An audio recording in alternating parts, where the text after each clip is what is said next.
pada hari ini mengenai parenting dalam tema pendampingan generasi milenial di era pandemi. Saya mau membacakan beberapa resume mengenai Pak Jarod. Nama lengkap beliau adalah Dr. Insinyur Jarod Wijanarko, MPD. Pak Jarod ini lahir tanggal 12 September 1963, lulus dari Universitas Institut Pertanian Bogor tahun 1987, Magister Pendidikan di tahun 2015, dan menyelesaikan studi doktoralnya di tahun 2018. Saat ini Pak Jarod menjabat sebagai Direktur PT Happy Holy Kids. Ya, kalau Bapak Ibu pernah sering ke Gramedia, itu suka diputarkan tuh video dari Happy Holy Kids tuh. Kemudian beliau menjabat juga sebagai Direktur Keuangan PT LSP 3 Animasi. Kemudian coach dalam program I'm Possible Metro TV. Kalau Bapak Ibu melihat Metro TV, ada program I'm Possible bersama Mary Riana. Pak Jarod ini salah satu coach di acara tersebut. Kemudian Ketua Yayasan Pulihkan Indonesia, sebagai penulis buku juga, motivator dan juga education, pelaku edukasi, pemerhati edukasi, pengisi program parenting di radio-radio dan juga televisi, founder program IFA Dahsyat, penasehat di Aspirasi, yakni Asosiasi Penulis dan Inspirator Indonesia, serta saat ini menjadi pengajar dosen di Teologia IKB.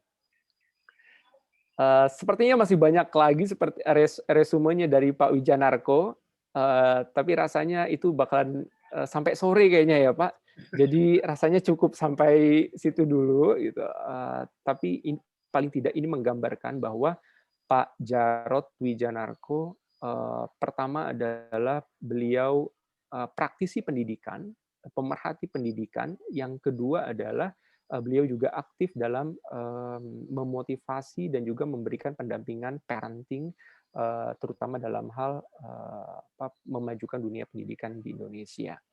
Oke Pak Jarod, saya tidak mau berlama-lama lagi, nanti saya jadi ikutan sebagai narasumber gitu. Tapi hari ini kan Pak Jarod sebagai narasumbernya.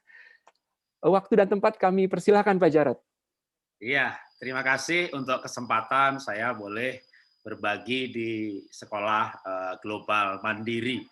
Saya 12 tahun jadi guru sekolah minggu, lalu tahun 95 saya membuka TK Happy Holy Kids di rumah saya. Jadi playgroup dan TK tahun 95, itu cabang pertama. Dan muridnya adalah anak-anak saya bersama tetangga-tetangga. Ya, singkat cerita, sekarang sekolah playgroup TK saya sudah 66 cabang di Indonesia ini, dan ditambah dengan 23 dengan nama TK Pemulihan, itu yang di pedalaman.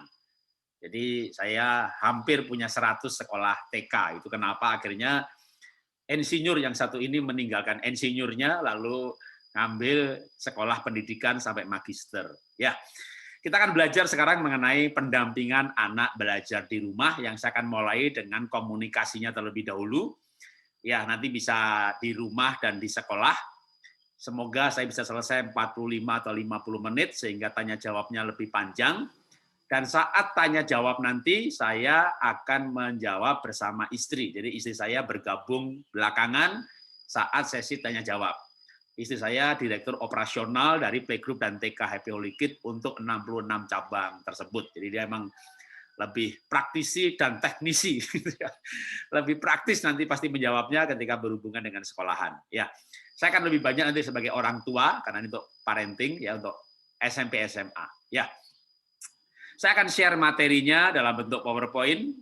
Saya juga sampaikan PowerPoint-nya ke panitia. Kalau mau kopinya boleh, tapi materinya ini banyak gambarnya, jadi tulisannya sedikit. Jadi kalau diminta pun gitu nggak tahu berguna apa enggak gitu ya, supaya buat fokus saja. Nah, berbicara pendampingan anak, maka saya akan mulai dengan komunikasi anak milenial, di mana saya punya anak nomor 1 28 tahun, nomor 2 25 tahun, beda 3 tahun, 25.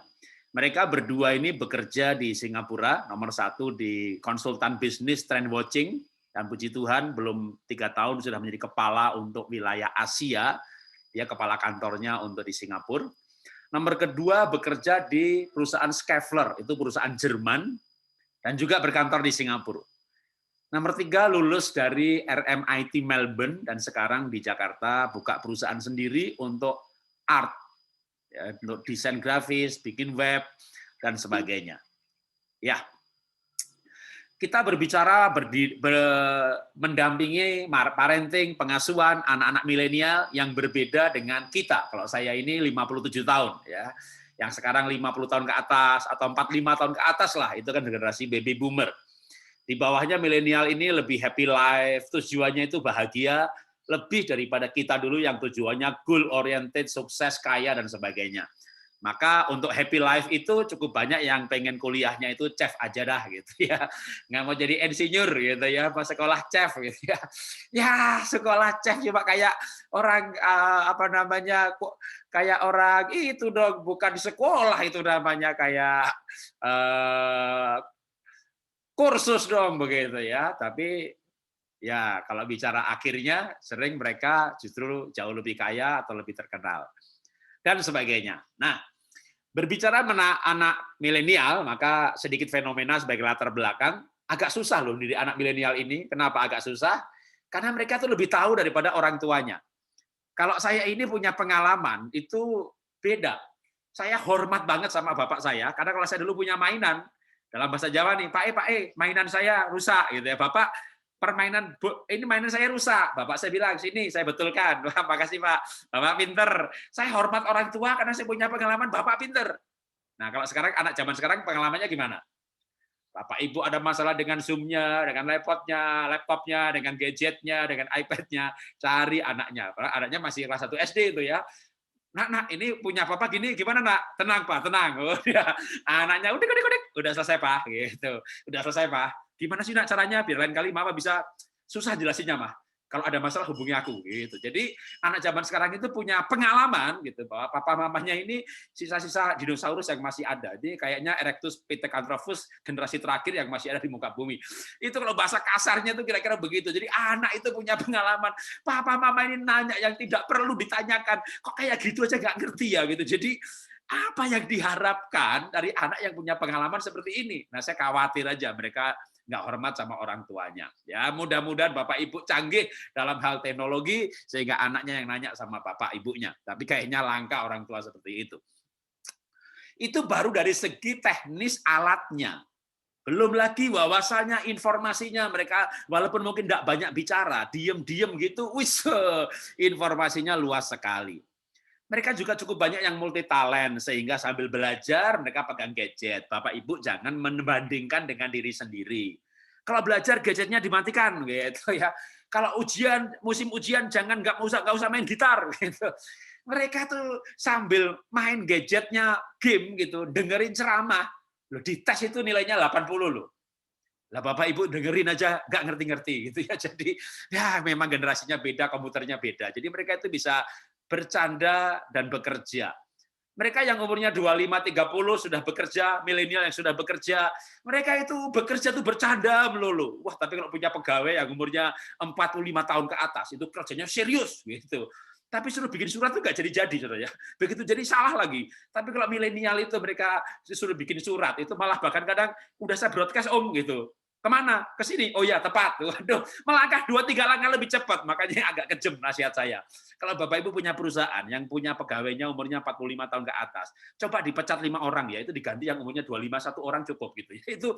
Itu perbandingan mereka bekerja bercanda tapi produktifnya luar biasa. Asal mereka nggak kecanduan gadget, addictive, game, atau pornografi. Mereka multi talent, mereka multitasking. Mereka sangat toleran, bahkan mungkin tidak beragama, tapi mereka jauh lebih toleran daripada generasi sebelumnya. Walaupun ada 1% radikalisasi di setiap agama, tapi secara makro, secara keseluruhan, mereka makin toleran. Yang ditakuti juga berbeda. Ada Barna Paper, Barna Group. Barna ini memang lembaga survei internasional. Dia menyurvei anak-anak usia 12 sampai 17 tahun. Cukup mengejutkan, 63% tidak percaya kalau Tuhan ada. Kok ke gereja orangnya baik-baik sih?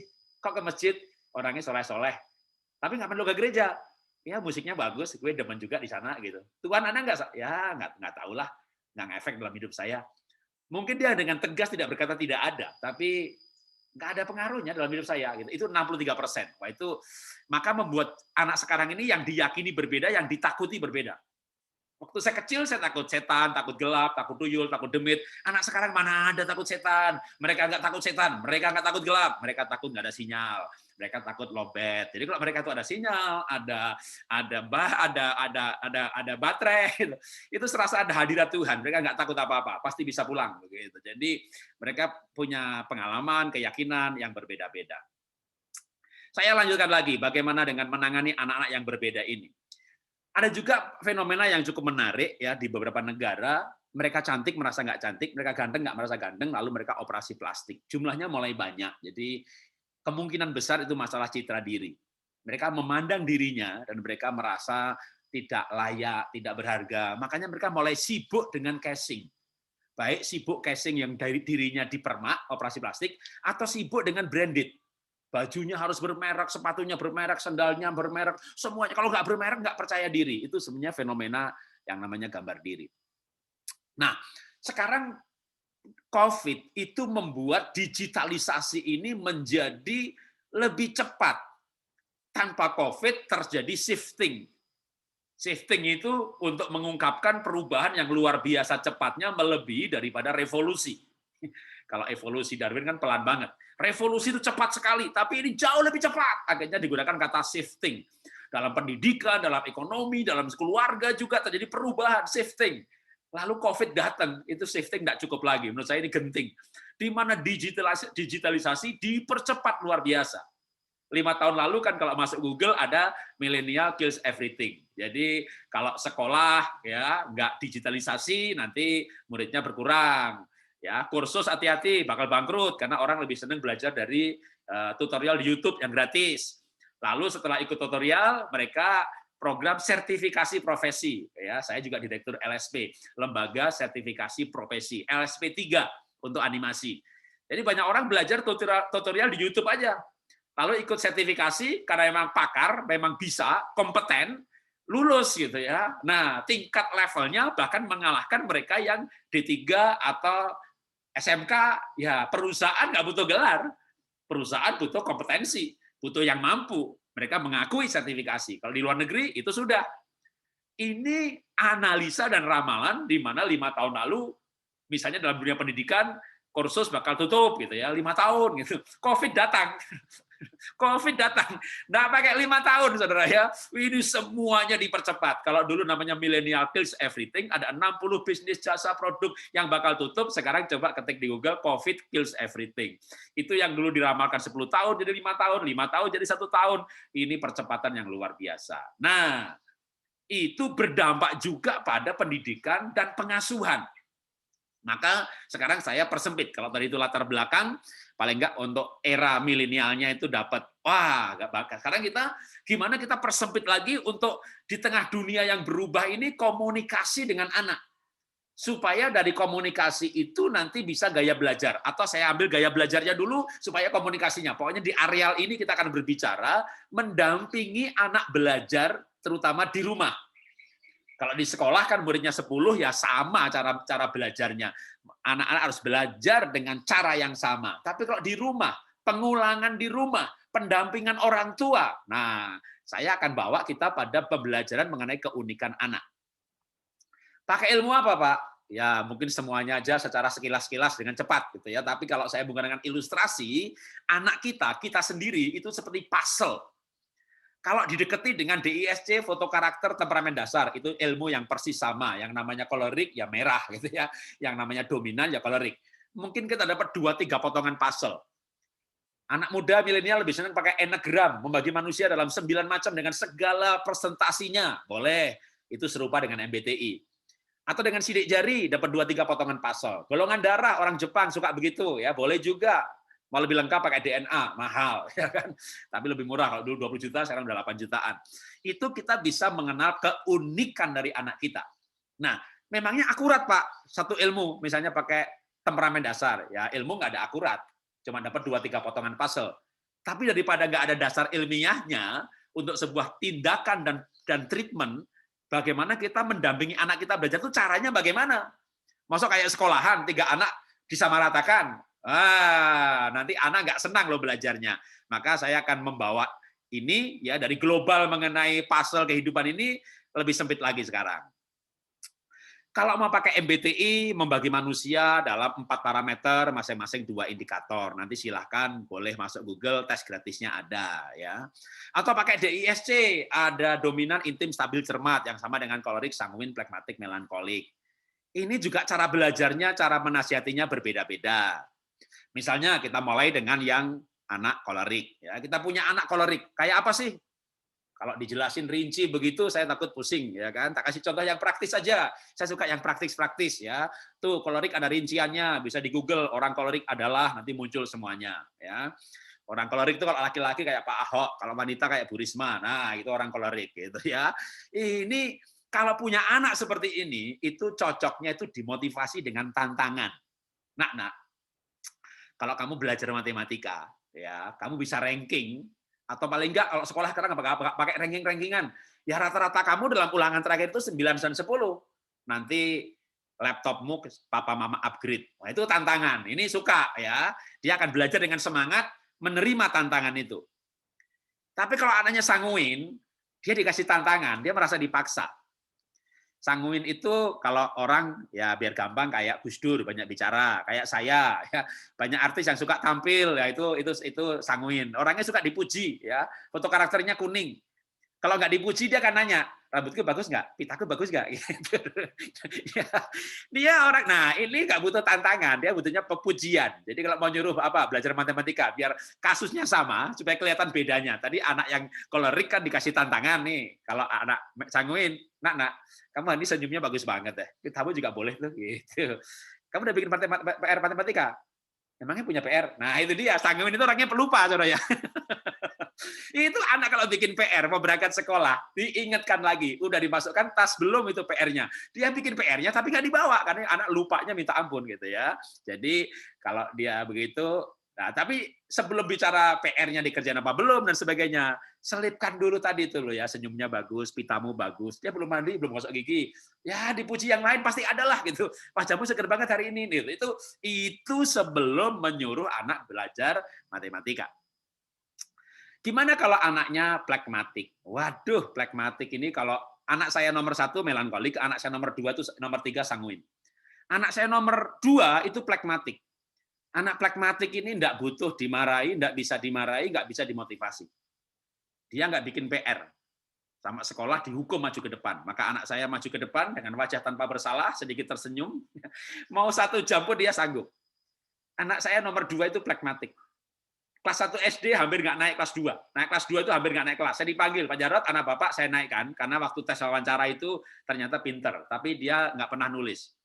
Tolong dilesin nulis ya Pak ya, kalau kelas 2 nggak bisa nulis, saya kembalikan kelas 1. Itu les nulis 1 bulan, gurunya mengundurkan diri. Maaf Pak Jarot, anak Bapak bukan manusia Pak. Loh, kenapa? Anak Bapak patung Pak. Dimarahi, dimotivasi, nggak ngefek, dimarahi, nggak ngefek sama sekali. Akhirnya gurunya ganti. Ya. Itu anak plekmatik itu kalau dimarahi percuma. Dia butuhnya dimotivasi, didorong, karena dia betul-betul lama sekali. BO-nya lama, mandinya lama, jalannya pelan. Ayo cepat. Yang lain juga terlambat, masih ada. Tenang banget. Ini anak serba pelan gitu ya. Nah, Anda dampingi model begini belajar gimana tuh? Ya nanti saya jelasin di bagian belakang. Sekarang yang dibutuhkan dulu. Dia butuh rasa aman. Kalau rasa aman diberikan, itu baru dia akan mau dia. Belajar ya nak ya matematika, tapi ditemani ya gitu. Kadang dia butuh ditemani gitu ya, karena bahasa cintanya kebanyakan orang pragmatik itu kebersamaan yang berkualitas. Memang tidak ada rumusnya, tapi bisa seperti itu kira-kira gitu ya. Kayak orang sanguin ya kebanyakan bahasa cintanya itu pujian ya, maka dia perlu dipuji. Orang perfeksionis melankolik ya kebanyakan bahasa cintanya pemberian barang ya. Kalau dipuji-puji jangan lebay gitu. Nah, ini anak pragmatik diberikan rasa aman, baru diberikan dorongan. Anak saya nomor 1 tuh melankolik murni. Ya rajin belajar, dia juara, tapi dia nggak pandai bergaul. Nah, anak melankolik ini butuh dimengerti, diberi waktu untuk dia sendirian. Kalau marah nggak boleh kasar. Kalau kolerik sanggup dikasari. Si melankolik dibentak, jangankan dibentak, saya hanya bilang, siapa sih taruh gitar di sini? Itu saya nggak bilang, Nia, kamu kenapa taruh gitar di sini? Enggak, saya nggak tahu siapa yang naruh, tapi saya berteriak, siapa taruh gitar di sini? Anak saya nangis masuk kamar. Istri saya masuk kamar, kenapa nangis? Papa marah. Loh kan nggak marah ke kamu, tapi kan aku yang naruh di situ. Ya, belum disebut namanya udah nangis. Wah, ini melankolik. Nah, dia sebenarnya butuh dimengerti. Kalau dia diberikan dukungan, walaupun melankolik, suatu saat dia akan mudah berani tampil. Karena introvert itu bukan berarti nggak suka tampil, tapi energinya didapat kalau dia sendirian. Anak saya melankolik ini, saya tahu dia punya kemampuan yang cukup. Makanya waktu dia kecil, saya sering ajari dia tampil dengan bersaksi. Ketika saya ajak tampil, dia pasti ngomel-ngomel. Mama itu loh, papa suruh saya bersaksi terus. Tapi saya tahu, bahasa cintanya dia pemberian. Maka kalau mau bersaksi, tak kasih dia pemberian. Maka singkat cerita, ketika dia akhirnya saat ini menjadi coach, menjadi konsultan bisnis di Trend Watching London, dan berkantor di Singapura, dia terbang ke seluruh dunia, lebih 40 negara, di usia yang masih 27 waktu itu, sekarang 28, dan karena pandemi sekarang nggak terbang. Dia mengadakan seminar di New York, di Boston, di Australia, Sydney, Melbourne, ke Inggris, ke Belanda, dan satu kali 90 menit dia dibayar $3.000. Dan dia berkata, Pah, aku berterima kasih banget loh. Waktu kecil, Papa dorong aku dan ajari aku berbicara. Nah, introvert itu bisa tampil. Tapi kalau dia energinya habis, didapatkan dengan sendirian. Ada orang yang kalau energinya habis, kayak saya begini, karena saya orang ekstrovert, kalau energinya habis, saya main ketemu orang. Ya, bahkan saya di RW saya ini ketua lingkungan. Dan saya bawa lingkungan saya menjadi juara K3, klaster terbaik di Bintaro Jaya 6 kali berturut-turut selama 6 tahun. Jadi kalau di depan rumah saya ada 3, 4, 5 ibu-ibu ketok-ketok pagar, itu nggak cari isi saya, cari saya. Karena saya senang ketemu orang. Nah, energi saya kalau ketemu orang, energi saya bangkit. Anak saya nomor 3 melankolik, introvert, yang kalau mau dapat energi dia sendirian. Bukan berarti nggak bisa tampil. Ya, ini pengertian ekstrovert, introvert yang perlu dibetulkan. Nah, ketika anak itu didorong, diberikan dukungan, maka ternyata dia bisa menjadi orang yang berani tampil. Padahal melankolik itu perfeksionis, cuma kebanyakan nggak berani tampil. Tapi kalau kita bisa mengerti dan dukung, masa depannya bisa luar biasa. Nah, sekarang untuk masuk lebih sempit lagi mengenai keunikan, kalau tadi dari sisi temperamen dasar, ya saya coba sekarang yang untuk mulai lebih makin lama makin sempit gitu ya, keunikan anak kita yang kita kenal dari sisi gaya belajarnya. Ada yang membagi sampai 5 dengan gaya global dan detail. Tapi menurut saya itu bukan gaya belajar, tapi sebenarnya itu pola kerja otak. Nah, saya yang sederhana saja dengan 3. Kita itu mau dampingi anak kita belajar tuh caranya bagaimana? Kalau di sekolah kan memang ya disamakan dong, umurnya 20, ya 20-nya dengan belajar dengan cara yang sama. Paling kalau bisa gurunya saja yang kreatif dengan ada berbagai jenis program, ada workshop dan sebagainya. Tapi untuk di rumah, pembelajaran di rumah, pengulangan, kayaknya orang tua mulai perlu mengerti lah, paling nggak mengenal. Oh, ada gaya belajar visual, auditory, dan kinestetik. Nggak ada rumus yang baku, tapi berdasarkan pengamatan, biasanya melankolik flegmatik itu visual, sanguin itu auditory, flegmatik kolerik kebanyakan kinestetik. Ini secara umum, tentu ada penyimpangan. Nah, kalau orang visual itu membaca, dia ingat yang dibaca. Auditory, dikasih tahu lisan, maka dia ingat dia. Kinestetik, dia harus meraba, melihat dengan kegiatan. Nah, saya kasih contoh langsung kesaksian bagaimana mendampingi anak belajar yang misalnya visual. Anak saya pertama itu tipenya gaya belajarnya visual. Ini suka baca. Jadi kalau mau nggak pakai assessment, ya kalau mau akurat pakai assessment ya. Tes sidik jari keluar anak kita gaya belajarnya apa. Tapi pengamatan aja. Kalau anak saya nomor 1, misalnya saya dampingi belajar di kamar, gitu kan. Mau jadi bapak yang baik, dampingi dong belajar, gitu ya. Anak saya pasti bilang, Papa keluar, Pak, aku keganggu. Gitu. Jadi malah ada yang nggak mau didampingi, gitu. Karena dia maunya baca dalam hati. Ya, sebenarnya ketahuan sih kalau ada punya suami atau istri gitu ya, dia di WA tuh nggak dibaca gitu ya, telepon dia. Itu auditory gitu ya.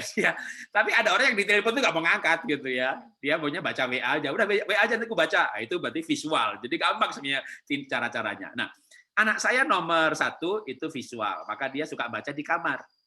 Tapi nomor 3 itu auditory. Kan nggak bisa Bapak Ibu hanya begini. Ayo ini jamnya belajar ya. Masing-masing semuanya masuk kamar. Ayo ini belajar. Punya anak 3 suruh masuk kamar belajar. Yang nomor 3 anak saya auditory. 1 jam kemudian kita masuk kamar, ya elah telepon sama temannya gitu belum belajar. Nomor 2 kinestetik, malah masih gambar gitu ya. Jadi nggak belajar dia. Nah nomor 3 itu kalau dia visual, cara belajarnya gimana? Diajak ngobrol karena namanya nomor 3 auditory. Maka dia mau diskusi. Dia itu kalau belajar itu mesti dibaca karena dia pakai telinganya. Maka paling enak itu baca nggak bisa diem tuh. Bacanya bersuara, maka nomor 1, nomor 3 nggak bisa belajar sekamar. Nomor 3 kalau belajar paling enak diskusi. Anak saya nomor 1 ranking 1 juara, nomor 2 hampir nggak naik kelas, singkat cerita juara juga, menang ASEAN Scholarship juga, Sek3 sampai lulus kuliah, 8 tahun sekolah di Singapura, sekolah gratis, asrama gratis, tiap bulan lo dikasih uang saku $1.200. Itu nomor 2 itu dari game addictive hampir nggak naik kelas, 6 tahun kemudian, singkat cerita, dengan pendampingan yang tepat, dengan gaya belajar yang tepat. Jadi dulu anak saya itu begini nomor 2 yang hampir nggak naik kelas. Ben, kamu tuh pinter, Ben, cuma cara belajarnya salah. Yuk, tes sidik jari biar kamu tahu cara belajar yang tepat. Gitu ya. Nah, singkat cerita, ya akhirnya juara juga. Nah, waktu nomor 1, nomor 2 juara, semua orang bilang sama saya, Pak Jarot, istri Bapak itu hebat, Pak. Anak Bapak pinter-pinter. Lah, wah anak saya pinter, kenapa bilang istri saya hebat? Kok nggak bilang bapak saya Bapak yang hebat? Loh, Pak. Nomor 1, nomor 2 itu wajahnya kayak ibu, jadi ya Bapak hebat. Kalau nomor 3 hebat, baru Bapak hebat. Oh gitu ya? Iya. Pulang tak cari anak saya nomor 3, namanya Levina. Levin, hidup Papa tergantung padamu, Bin. Belajar yang baik ya, biar Papa dibilang hebat. Gitu.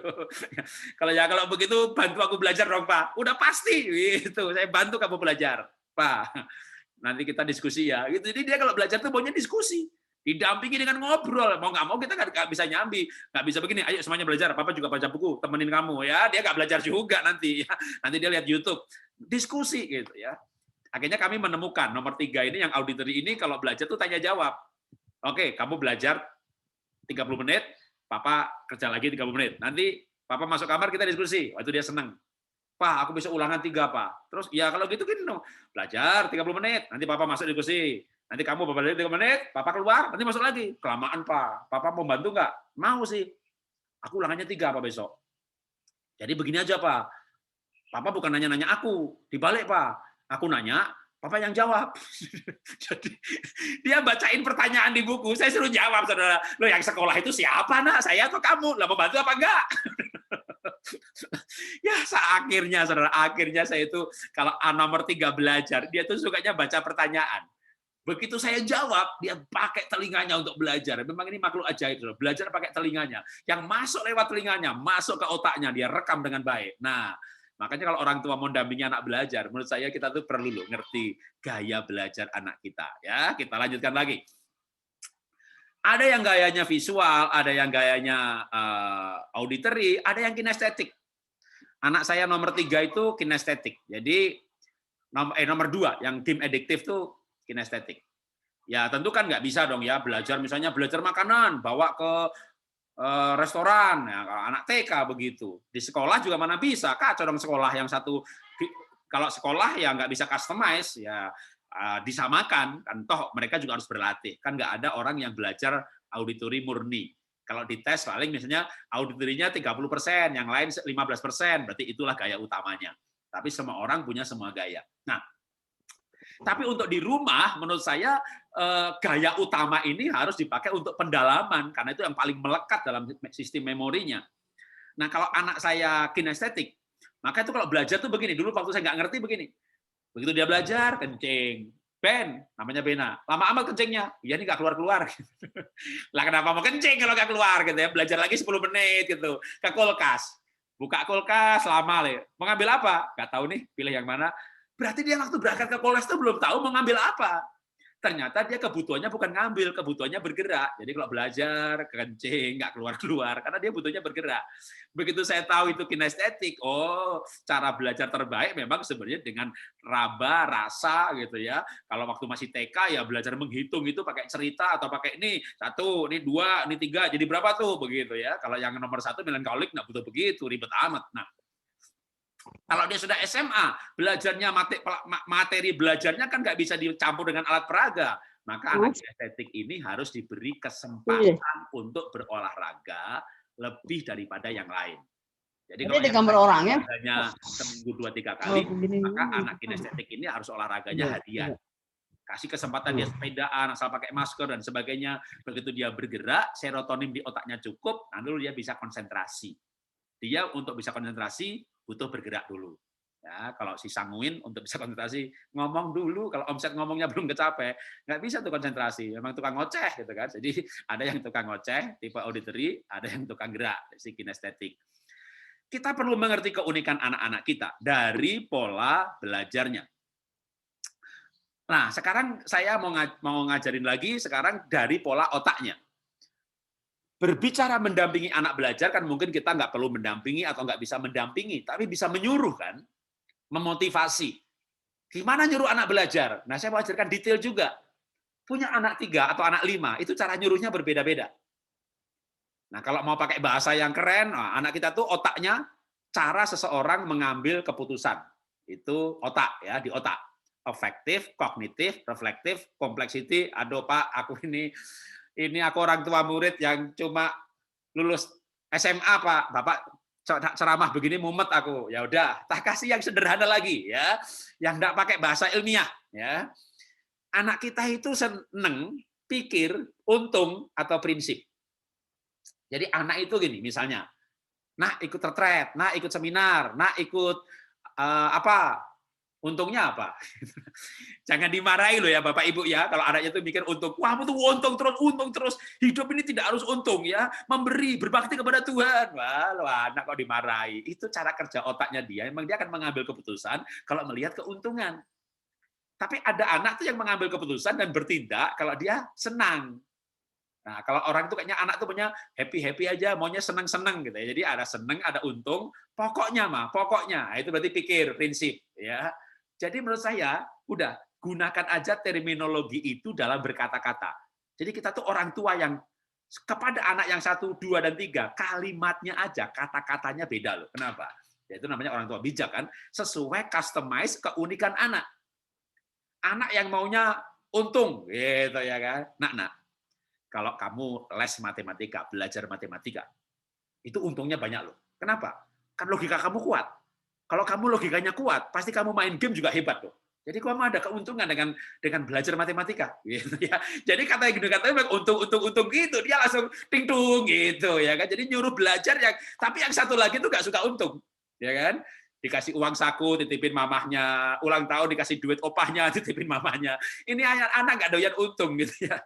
Ini maunya seneng gitu ya, pokoknya seneng-seneng gitu. Nah, biar sama enak, contohnya juga ngajar matematika gitu ya. Nah, kalau kamu belajar matematika, orang yang matematikanya baik ya, logikanya bagus, itu cewek banyak yang seneng loh, Nak. Karena wanita itu kan suka laki-laki yang punya prinsip ya, dan logikanya kuat. Makanya kalau kamu matematikanya bagus, pasti banyak cewek suka sama kamu. Kamu seneng kan? Jadi nyuruhnya belajar matematika, tapi arahnya senang. Apa kesenangan yang didapat dari matematika? Kamu kan suka dagang, Nak. Ya, senang karena banyak duitnya. Nah, kalau kamu pintar matematika, nanti senangnya itu ya kamu bisa menghitung harga dengan lebih cepat.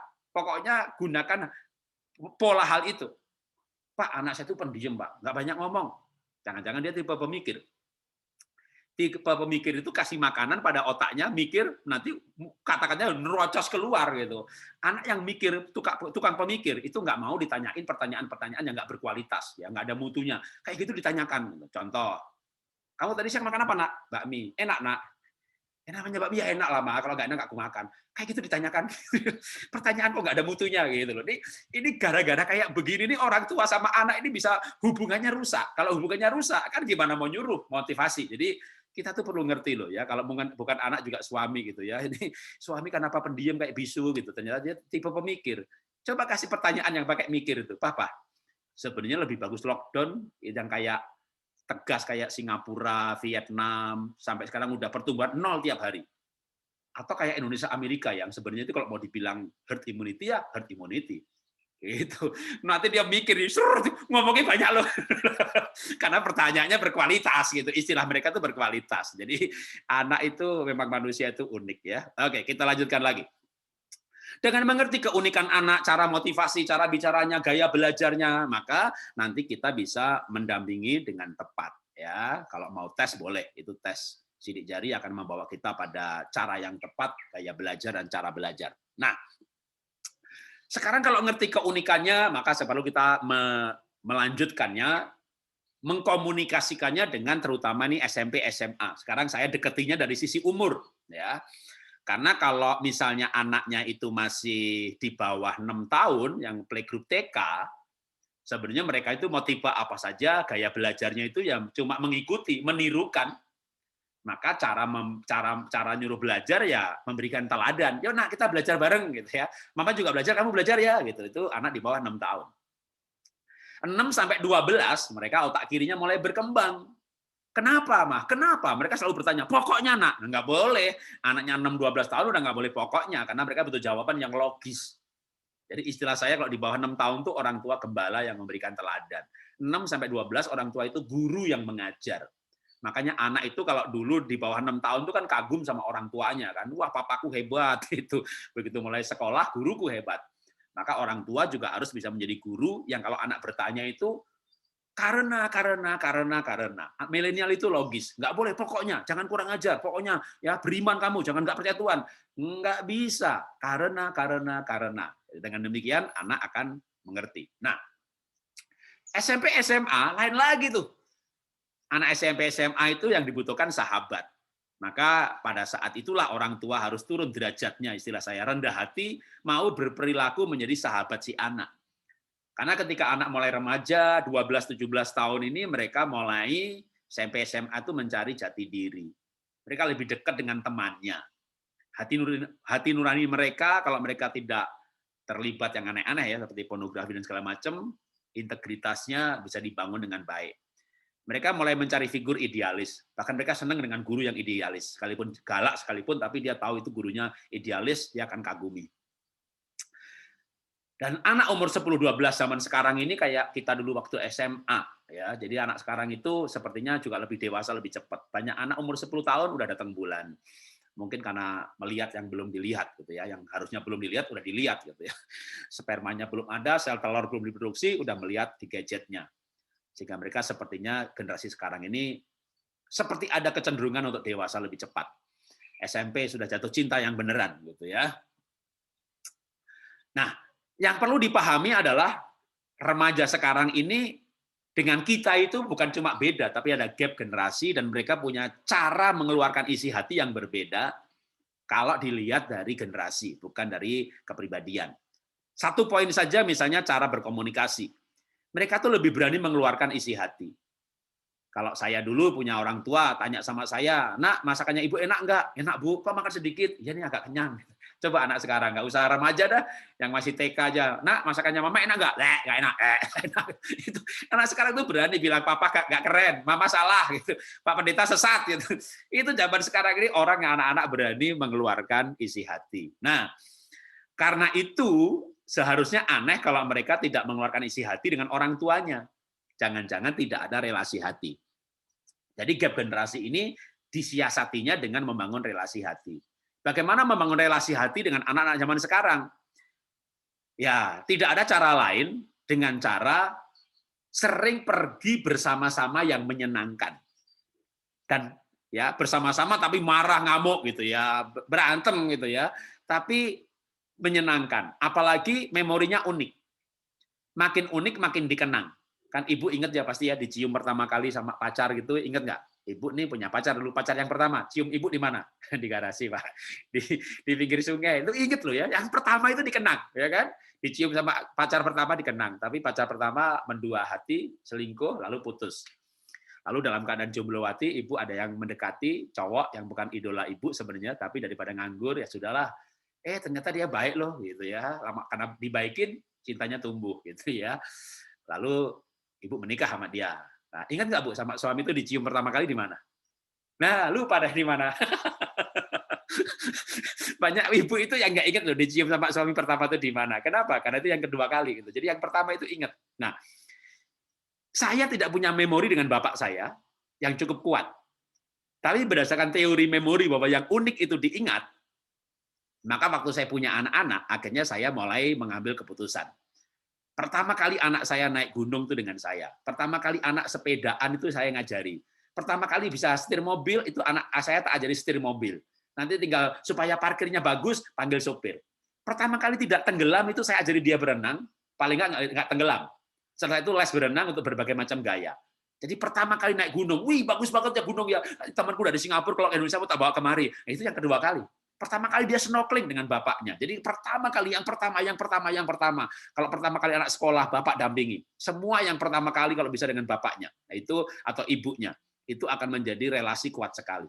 Nanti anak mau di luar kota, mau di luar negeri, nggak perlu takut kalau relasinya kuat. Rancang liburan yang unik. Ya. Karena kalau enggak nanti yang unik-unik ini dengan temannya semuanya. Akhirnya anak deketnya sama temannya. Kalau yang unik-unik itu dengan bapak ibunya, dengan keluarganya, ini keluarga kuat sekali. Dalam relasi yang kuat tadi, baru sebenarnya mau anak itu tipenya sanguin, plekmatik, melankolik, atau macam-macam pun sebenarnya bisa dijembatani oleh relasi. Bahkan gaya belajar apapun, itu sebenarnya gaya belajar itu setiap anak punya semua gaya belajar, cuma mana yang paling dominan. Maka yang paling utama sebenarnya dalam keluarga itu relasi. Tapi kalau punya pemahaman mengenai keunikan anak, pasti membangun relasinya juga jauh lebih baik. Oke, saya akan akhiri di sini ya supaya kita lebih banyak waktu di tanya jawab. Jadi saya lebih senang untuk tanya jawab. Walaupun sebenarnya masih ada waktu buat saya untuk presentasi, kayaknya kita tanya jawab 1 jam lebih baik deh, gitu ya, atau 50 menit ya, ada waktu untuk tanya jawab lebih baik. Dan istri saya akan bergabung untuk ikut menjawab pertanyaan karena ya parenting itu kan dilakukan berdua, suami dan istri, ya. Nah, ini dia istri saya dari tadi juga sudah ada, cuma tidak terlihat oleh kamera. Ya, sekarang kita sudah bersama-sama. Saya kembalikan ke moderator. Oke, terima kasih Pak Wijanarko. Selamat datang juga Ibu Jarot. Dan saya rasa tadi vitaminnya banyak sekali yang kita dapatkan ya Bapak Ibu ya gitu. Dan mungkin ada juga yang yang memang itu saya banget itu gitu kesehariannya ya kayak begitu gitu. Ketemu kayak begitu, ketemu dengan pasangan hidup juga seperti itu gitu. Nah, Bapak Ibu sekalian, ini Pak Jarot berbaik hati sekali. Oke. Halo, apakah suara saya terdengar? Iya. Oke, terima kasih. Iya, Bapak Ibu sekalian, Bapak Ibu, sepertinya Pak Jarot berbaik hati sekali melebih.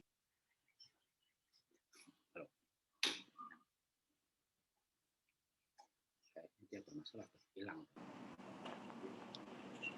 Putus koneksinya. Kayaknya moderatornya koneksinya putus lagi ya udah, Pak Ade. Nah, seperti itulah tadi seperti yang sudah disampaikan sama Pak Jarot gitu, tantangan hidup anak-anak itu beda gitu. Yang kita cari itu bukan lagi belajarnya kayak gimana, tapi juga itu juga gawainya gitu. Siap apa enggak untuk dalam pembelajaran gitu. Nah, itu kejadian juga pada saya pada hari ini. Gitu. Terima kasih Pak Jarot sudah memberikan paparan, kemudian juga meluangkan sesi untuk tanya jawab yang cukup panjang 1 jam sepertinya akan kita maksimalkan dalam diskusi. Terima kasih kembali kepada Bapak Ibu yang sudah hadir pada hari ini. Sebelum kita masuk ke tanya jawab, simpen dulu pertanyaannya. Nanti yang mau bertanya silakan kirim raise hand. Nanti host yang akan mengabarkan kepada saya siapa yang siapa yang Bapak Ibu yang bertanya terlebih dahulu. Sebelumnya saya mau mengembalikan kepada host karena ada beberapa informasi yang mau disampaikan ke narasumber hebat kita pada hari ini. Host boleh minta tolong untuk meng-unmute Bu Erna. Ini mengenai tipe sidik jari, bagaimana, ini tips dan trik juga. Silakan, host, apakah sudah? Halo Bu Erna. Ya, halo Sen. Nah, oke. Silakan Bu Erna. Ya, makasih Mr. Ade. Selamat pagi Pak Jarod, paparannya luar biasa sekali. Yang mau saya tanyakan itu anak saya kebetulan sudah dites sidik jari dan tipenya adalah thinking extrovert. Nah, kemarin itu pada saat report dari teachernya, anak saya ini cenderung malas menulis ya. Dan saya akui juga di rumah itu kalau disuruh nulis susah banget gitu.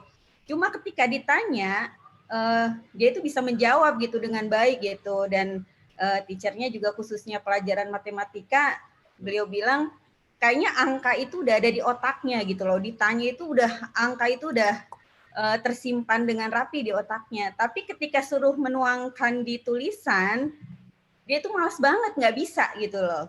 Nah, anak yang seperti ini kira-kira gimana mensiasatinya supaya dia itu mau menulis sehingga apa ya rekam pelajarannya itu ada di bukunya. Saat ini nih kalau dilihat dicek bukunya itu bersih sekali gitu loh, dari pembelajaran awal itu bukunya bersih. Tapi kalau ditanya sama teachernya bisa menjawab dan nilai ujiannya sih cenderung bagus ya. Bahkan dulu waktu di kelas 2 itu saya sempat protes juga sama teachernya, Miss, kenapa Kenzi ini kok bisa sampai ranking 5 gitu, padahal dia cenderung jarang belajar, menulis juga nggak mau gitu. Kemudian teachernya bilang, ya karena pada saat ujian Kenzi bisa menjawab dan ketika wawancara pun bisa menjawab pertanyaan dengan baik gitu. Nah itu kira-kira gimana mensiasatinya Pak Jarod untuk dia itu mau menulis gitu loh. Terima kasih, itu aja. Nanti istri saya yang jawab, tapi itu anak saya banget deh. Anak saya nomor 2 begitu tuh, nomor 2 itu sampai nggak mau nulis, terus bukunya bersih, buku latihan soal segala macam bersih semuanya. Oke, istri saya jawab dah. Ya, jadi Pak Jarod, ya. Terima kasih. Bu Erna, ada yang mau disampaikan lagi atau? Itu aja sih pertanyaannya, tapi saya sih bersyukurnya kenapa sekolah di Global Mandiri ini tuh teachernya pengertian banget gitu loh. Jadi dengan kondisi anak seperti ini, apalagi ketika saya sampaikan, Miss, ini loh Kenzi itu thinking extrovert gitu loh, mungkin bisa jadi panduan Miss ketika di kelas gitu, dan ternyata itu membantu sekali gitu ketika sudah tes sidik jari dan teachernya itu betul-betul mendampingi sesuai dengan sidik jarinya itu, sehingga ketika ada hal-hal yang tidak sesuai, biasanya missnya itu langsung report ke saya, Mom tolong dicek dong ini. Jadi bagus banget gitu loh teacher di Global Mandiri ini. Wah, saya acungkan jempol deh. Dan kenapa kebetulan Kenzi di tahun ini kan lulus ya kelas 6 dan saya lanjutkan lagi di SMP-nya di Glory lagi. Itu aja, Mister. Terima kasih atas kepercayaannya juga. Pak Jarod, boleh nggak saya tampung, maksudnya kita tampung dulu nih 3 pertanyaan dulu, nanti baru dijawab gitu. Boleh Pak Jarod? Satu aja, terlupa pertanyaannya. Oh langsung, oke. Jadi langsung fresh ya, pertanyaan langsung dijawab. Oke, silakan Pak Jarod dan Ibu. Ya, bersyukur Ibu dapat teachernya baik dan pengertian ya. Memang itu tipe seperti itu ada, anak saya juga seperti itu ya. Bahkan anak saya itu terutama yang bahasa Indonesia kan selalu ada mengarang. Itu mengarangnya bisa dilanjutkan besok harinya, Bu. Karena dia mogok nggak mau nulis. Dan gurunya pengertian sekali. Karena memang kalau ditanya dia bisa, hanya masalahnya dia tidak mau menulis. Dan kalau ditanya kenapa tidak mau tulis, karena saya sudah tahu kenapa harus ditulis. Yang penting kan saya tahu. Saya sekolah kan supaya saya tahu. Nah, apa yang harus saya lakukan? Yang tadi pertama memang kasih pengertian kepada gurunya bahwa ini anak tipenya begini. Ya, lalu yang kedua kasih tahu ke anaknya juga bahwa kalau kamu nggak mau tulis, Bu Guru nggak tahu kalau kamu pintar. Ya, gimana caranya Bu Guru tahu kalau kamu tuh ngerti? Ya harus dijawab gitu ya. Jadi tetap harus dilatih. Saya tetap melatihnya menulis ya, walaupun saya tidak mentargetkan dia harus ranking 1. Karena sekolah itu kan yang penting dia mengerti, dia pintar dan dia mampu gitu istilahnya. Dan itu sih memang akan terus berlanjut sampai waktu dia kuliah juga buku kuliahnya tebel-tebel bersih kayak buku baru. Ya. Tapi nilainya A semua, Bu. Straight A. Straight A bahkan. 10 pelajaran 9A di Singapura ya. Ya, padahal di Singapura tuh syarat untuk dapat kuliah gratis tanpa tes, tanpa wawancara itu hanya cukup 5A. Dia 10-10-nya A ya. Lalu ini anak tetap seperti itu, tetap pola belajarnya seperti itu, nggak apa-apa. Bersyukurnya juga sekarang belajar di rumah pakai komputer. Jadi waktu dulu aja saya konsultasi sama kepala sekolahnya ya. Kepala sekolahnya bilang, Bu, nggak apa-apa, nanti zamannya anak kita tuh zaman komputer. Jadi nggak perlu terlalu khawatir dia nggak mau menulis. Kalaupun nanti dia jadi bos, dia bisa suruh sekretaris yang nulis. Jadi itu, Bu, dari saya. Oke, terima kasih, Bu. Dimotivasi dulu, tapi sempat anak saya dulu dilesi nulis ya. Waktu dipanggil les nulis, itu sebulan itu gurunya mengundurkan diri karena tetap nggak mau nulis. Jadi dia pegang pulpen itu kayak begini pegangnya, bukan begini, pegang begini. Lalu gurunya cuma diliatin aja. Akhirnya datang guru yang kedua, pengganti. Itu gurunya menurut saya pintar banget, ya ngerti keunikan anak saya. Jadi kalau dia ngelesi itu bawa donat 3, lalu dikasih dulu 1, gitu ya. Enak Ben, enak. Mau lagi, mau nulis dulu, gitu ya. Jadi dia tuh anak saya suka makan, itu yang nomor 2 ini laki-laki yang nggak mau nulis ini sukanya makan. Dikasih donat 1, lalu setelah itu baru suruh nulis, mau dikasih 2 lagi. Itu hasilnya tuh lesnya itu kira-kira 2 bulan les. Hasilnya itu berat badan naik 4 kilo. Jadi lesnya nulis, hasilnya berat badan naik. Itu hebat kan? Jadi setahun kemudian dia overweight 20 kilo. Itu ekses samping dari les menulis. Tapi ya akhirnya dia bisa menulis walaupun tulisannya jelek. Kadang kecil-kecil, kadang gede-gede gitu. Tapi ya bertahap ya, bertahap. Dia lebih senang gambar. Karena dia juga selain kinestetik, dia visual. Jadi bukunya kadang ada kayak coding, coret-coretan, gambar pistol, gambar apa, itu ternyata buat dia buat file memory.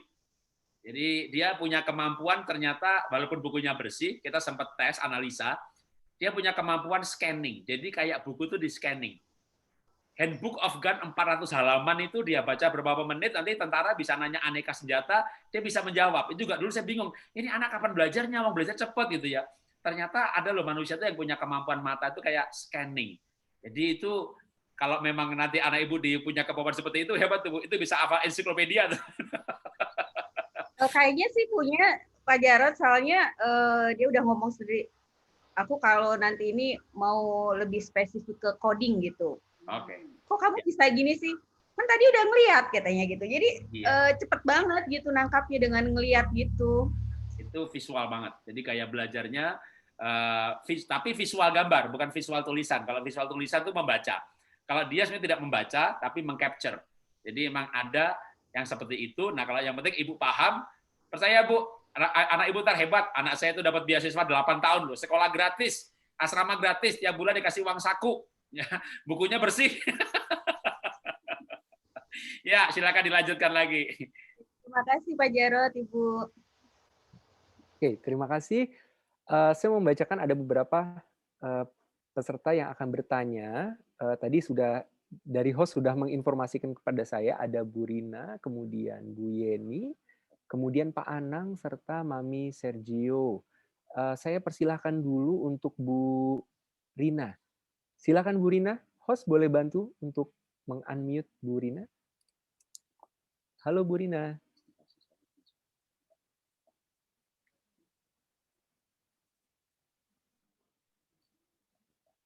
Halo, Bu Rina.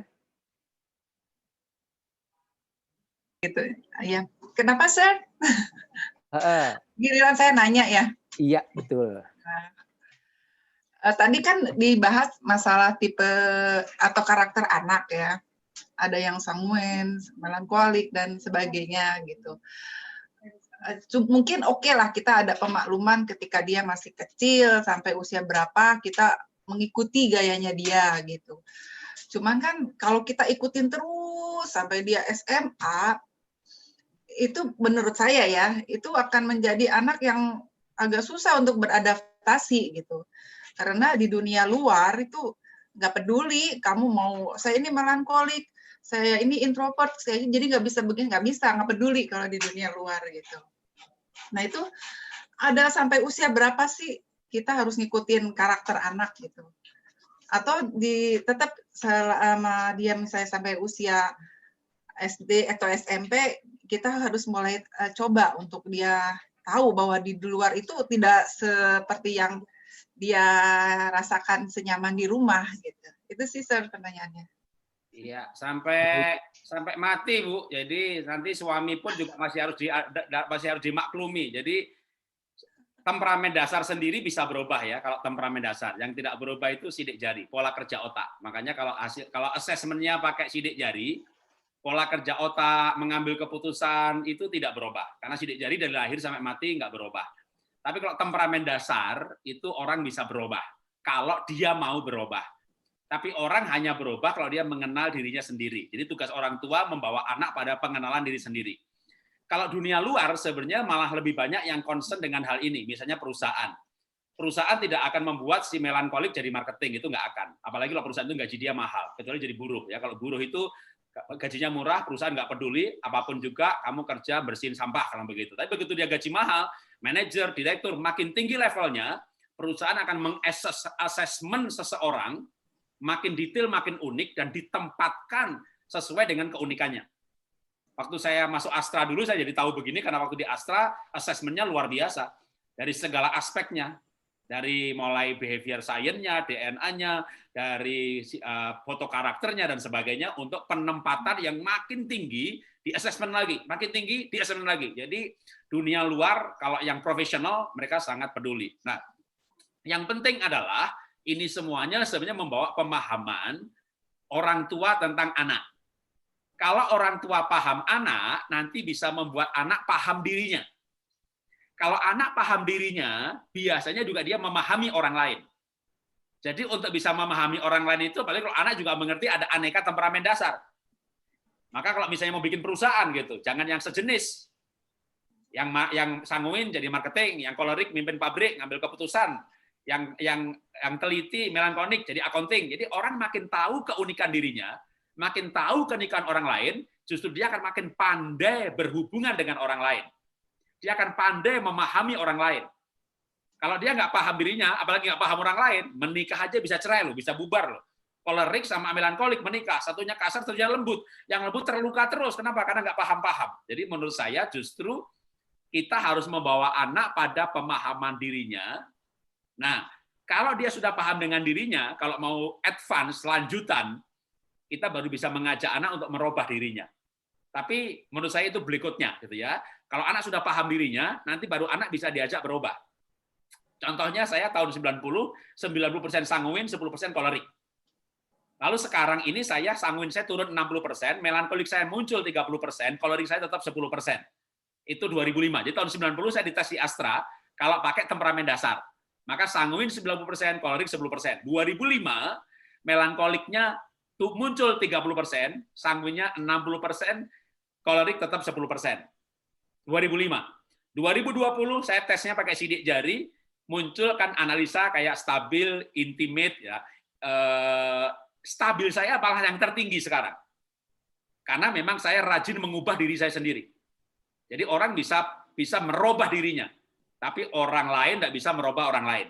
Jadi Bapak Ibu nggak bisa merubah anak, merubah pasangan, menuntut mereka berubah. Yang kita lakukan adalah membawa mereka mengenal keunikan dirinya. Nanti begitu dia tahu, oh saya punya kelemahan ini, saya latih aja. Saya sebagai sanguin murni, SD, SMP, SMA, sampai kuliah, belajar sekolah nggak pernah nulis, bukan malas nulis, kayak kasus anak nomor 2, tapi karena banyak ngomong.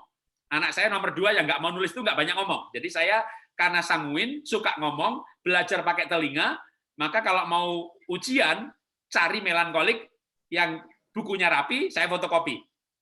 Jadi memang kelemahan saya yang paling utama sampai tahun 90 itu nggak suka nulis. Singkat cerita, hari ini saya penulis buku, 66 buku, nggak pakai editor, saya tulis sendiri. Kenapa saya bisa muncul melankolik 30%? Karena saya merubah diri saya yang tidak nulis jadi seorang penulis buku yang cukup produktif. Yang saya tulis sendiri. Karena saya latih diri saya sendiri. Jadi itu namanya kalau secara neuroscience membangun sinapsis. Jadi sinapsis itu neuron cadangan disambung satu dengan yang lain, bangun satu fungsi. Jadi Bapak Ibu bisa juga bangun fungsi apa? Public speaking, apapun juga itu bisa. Tapi harus orang itu yang membangun dirinya. Nah, maka urutannya sebenarnya parenting itu membawa anak mengenal keunikannya. Dengan demikian juga dia akan mengenal keunikan orang lain. Dia bisa bersahabat dengan semuanya untuk bisa membangun relasi dengan dunia luar yang bermacam-macam. Maka dia harus mengerti juga keunikan teman-teman lainnya. Jadi menurut saya nanti biar anak itu akhirnya akan mengerti keunikan orang lain dan biar dia yang mengambil keputusan kalau dia mau merubah dirinya. Kalau orang tua menurut saya sampai pada keunikan, kamu uniknya ini, kuatnya ini, cocoknya ini, jurusan ini, sekolah ini. Nanti untuk personal development, nah itu baru membangun sinapsis. Saya tidak menyarankan orang tua membangun satu fungsi baru pada anak. Itu effortnya terlalu besar. Kecuali orang tua benar-benar mengerti neuroscience, motivator yang hebat, seorang coach yang bisa menciptakan sesuatu yang di anak tidak ada secara DNA. Padahal tanpa itu saja anak bisa hebat kok. Dengan mengambil keunikannya saja, lalu kita arahkan secara tepat. Tapi nanti kalau dia mau pengembangan diri, nah itu baru biar si anak yang akan menambahkan sesuatu dalam dirinya yang dari lahir tidak ada. Itu juga bisa. Ya. Oke, saya kembalikan ke moderator. Boleh ada pertanyaan lagi, Sir? Menyambung yang tadi. Halo, jadi Bu Rina. Ya. Atau yang lain. Iya, mohon maaf nih, tapi memang ini sangat menarik gitu. Tapi kayaknya kita perlu berbagi dengan peserta yang lain. Boleh? Oke, ya. Terima kasih Bu Rina. Ya. Oke. Itu daging banget ya menurut saya. Kalau kita mau anak-anak itu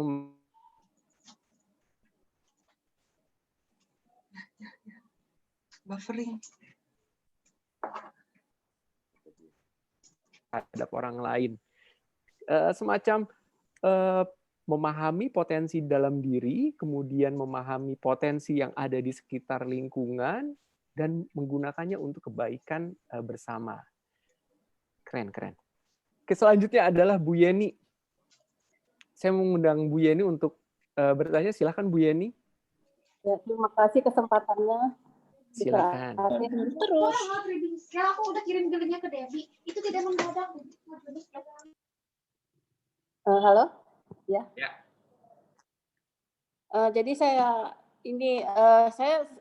senang banget ya ikutan seminar ini. Saya juga kagum banget Bapak Ibu Jarot sukses membesarkan anak sampai dengan kerja dan pekerjaan mereka hebat-hebat semua dan seperti yang mereka inginkan.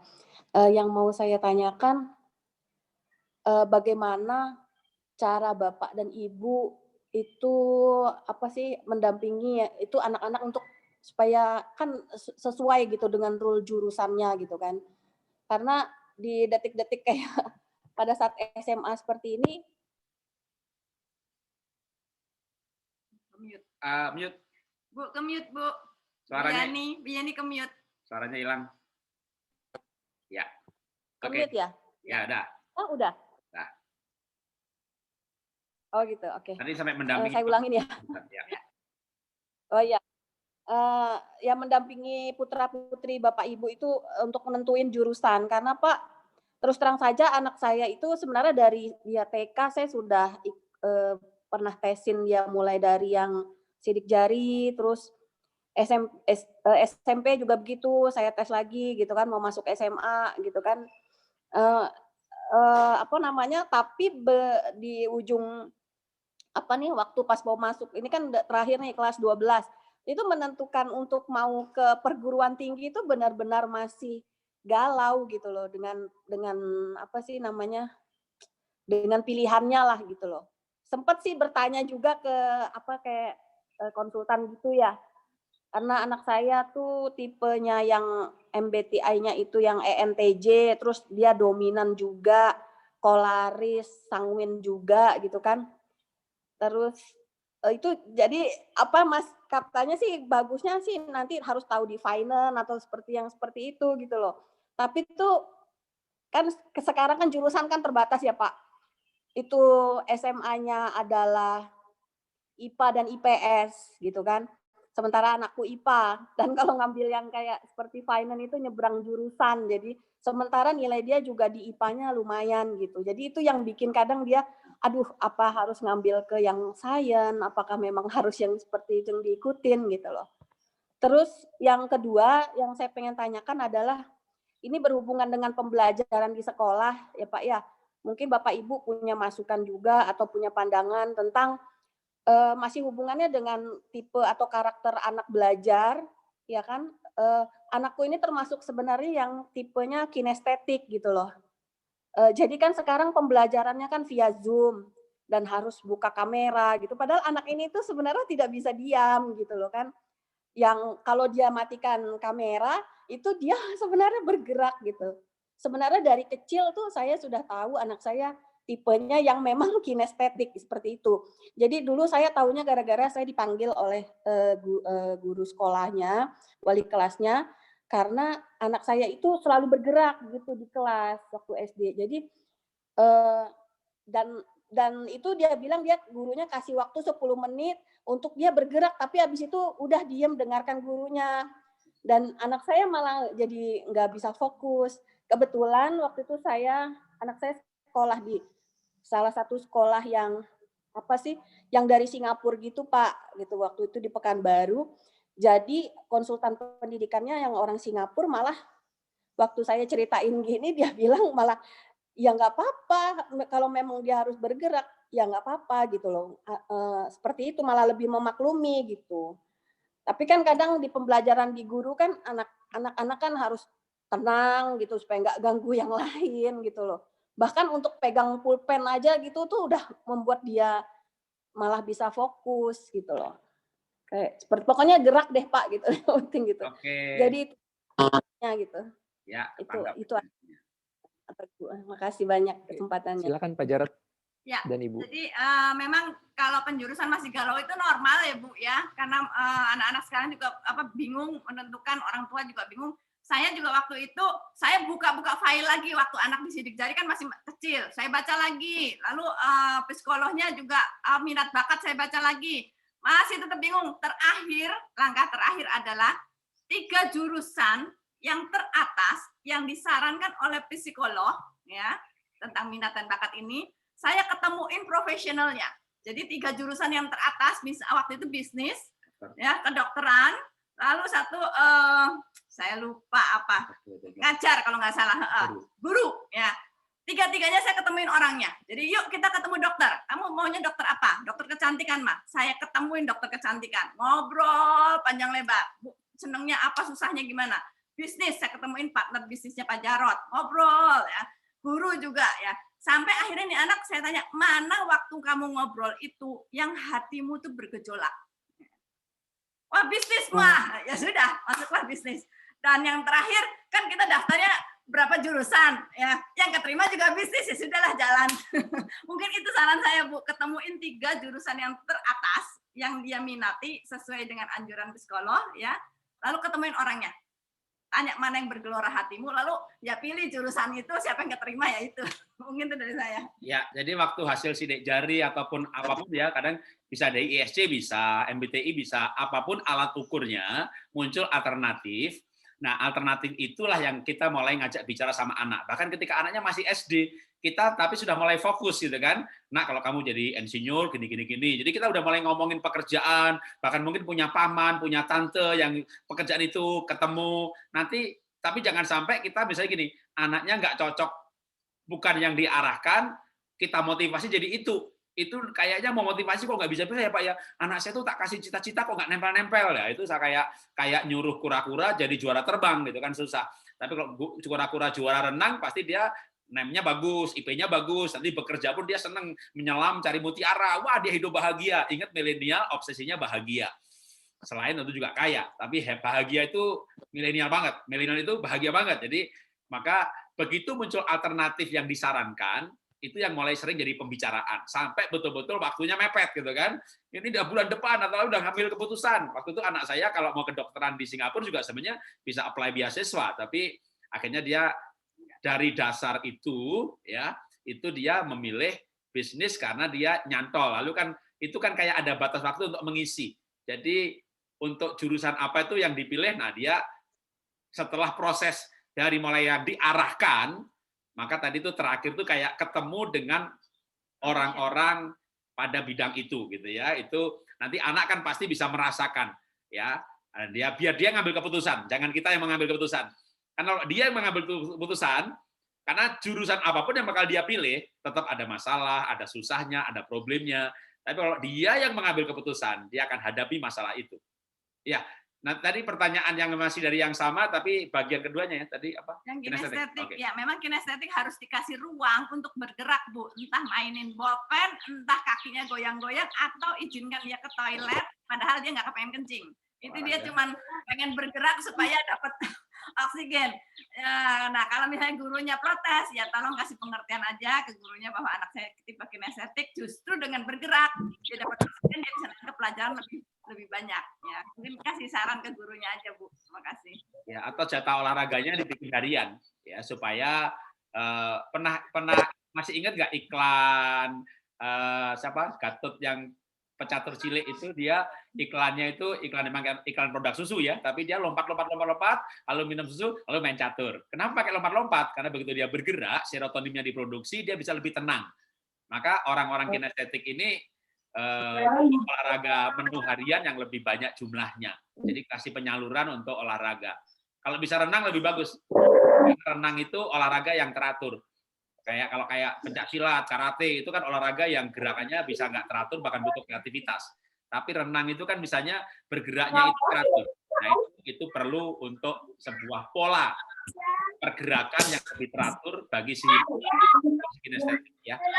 Orang hiperaktif juga renang adalah selain penyaluran energi, adalah pembiasaan gerakan yang teratur. Karena kalau misalnya hiperaktif itu kan gerakannya kan nggak teratur. Lompat sana, lompat sini, lari sana, lari sini. Nah, berenang itu kalau nggak teratur, tenggelam dia. Maka mau nggak mau dia akan teratur. Ya, hari demi hari terbiasa bergerak yang teratur, itu ada dampak untuk terapi. Ya. Oke, saya kembalikan ke moderator. Oke, terima kasih Bu Yeni dan juga Pak Jarot dan juga Ibu Jarot. Sekarang kita sudah menunjukkan pukul 10.40. Kira-kira masih ada bisa satu pertanyaan. Kalau bisa nanti pertanyaannya singkat, kemudian juga bisa lebih dimaksimalkan waktunya, mungkin kita bisa ada satu pertanyaan lagi. Saya persilakan Pak Anang Fauzi. Halo Pak Anang. Iya Pak, makasih Pak Ade. Silakan. Ya. Makasih Pak Jarot. Saya terima kasih banget ada sesi ini Pak, webinar ini. Karena tadi saya juga nggak sengaja, istri saya WA saya, tolong lihat nih ada webinar dari sekolah, lumayan bagus, jadi udah mulai jalan di awal Pak. Gitu. Jadi saya sih ada kesimpulan yang menarik Pak, di mana memang pada akhirnya kami berdua nih harus lebih mengenal karakter lebih detail anak-anak kita Pak, gitu Pak. Nah, cuma saya masih ada sesuatu yang yang mungkin membuat saya masih perlu belajar nih Pak dari Bapak dan Ibu Jarot. Jadi kan kalau mungkin Pak Jarot juga tahu bahwa di teknik pembelajaran, di metode pembelajaran itu kan ada 3 ya Pak ya. Yang pertama itu classical based learning, lalu ada relationship based learning, sama satu lagi experience based learning Pak. Saya pikir kami ini sebagai orang tua, interaksi yang paling pas itu yang di relationship based learning, karena peluang untuk interaksinya ini lebih banyak karena kita ada di rumah gitu ya. Nah, di teknik relation based learning itu pemahaman saya itu ada 2 nih Pak, ada coaching, ada mentoring gitu Pak. Nah, Kalau coaching itu kan lebih pada kita menggali mereka, anak-anak kita ini untuk bisa minimal menyelesaikan problemnya, tetapi kita pancing gitu dia gitu. Nah, yang satu lagi yang mentoring Pak, di mana kapan kita tuh biasanya kasih arahan dari experience kita gitu ya.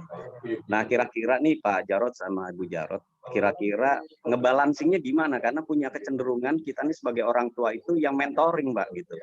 Jadi karena kita gemes gitu, tadi juga saya pikir dari pertanyaan sebelumnya Bu Mira itu juga saya clear banget bahwa kadang di titik tertentu kita ini gemes pingin segera merubah dengan instan gitu Pak. Nah, bagaimana nih Pak ngebalance yang coaching ini ya, coaching terutama nih, supaya kita itu cukup sabar gitu. Karena kemarin saya coba Pak, saya coba dari 3 anak saya yang kebenaran cowok semua ini, pada saat saya coaching, pertama saya suruh cari problem utamanya mereka apa.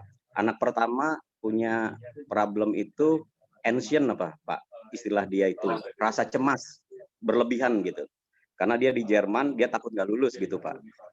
Nah, yang kedua dia lebih kepada sebenarnya kalau presentasi, dia kan di Belanda gitu Pak ya. Kalau presentasi dia pede Pak, tapi begitu ditanya itu gelagapan jawabnya gitu. Jadi dia panik duluan. Yang ketiga itu, anak ketiga karena masih SMA dan kebenaran di global itu, dia punya problem dunia ini pingin semuanya sempurna. Jadi dia bergaul itu pingin teman-temannya ngikut dia gitu Pak. Karena dia tahu yang dilakukan temennya itu nggak pas gitu. Nah itu pada saat saya coaching mereka, saya udah nggak bisa nahan diri gitu Pak untuk bisa kasih arahan gitu Pak. Nah itu kira-kira pertanyaan saya, kapan kita bisa membalancing terutama yang coaching ini Pak. Makasih. Iya, oke. Nah, memang anak itu unik. Anaknya 3 macam, anaknya 10 juga 10 macam. Tapi sebenarnya Bapak udah bagus ya, Bapak udah mulai mengerti gaya-gaya pembelajaran. Sementara tak lihat ini jangan-jangan di global memang ada tes massal ya. Kalau kita lihat kan ini dari pertanyaannya aja orang-orang tua udah pada tahu tuh gaya belajar, sanguin, pragmatik ya.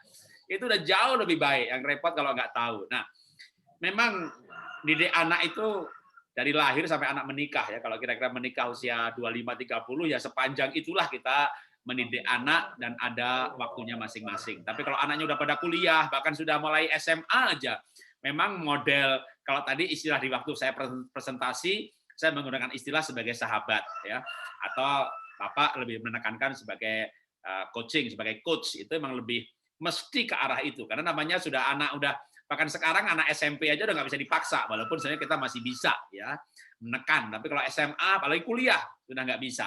Nah,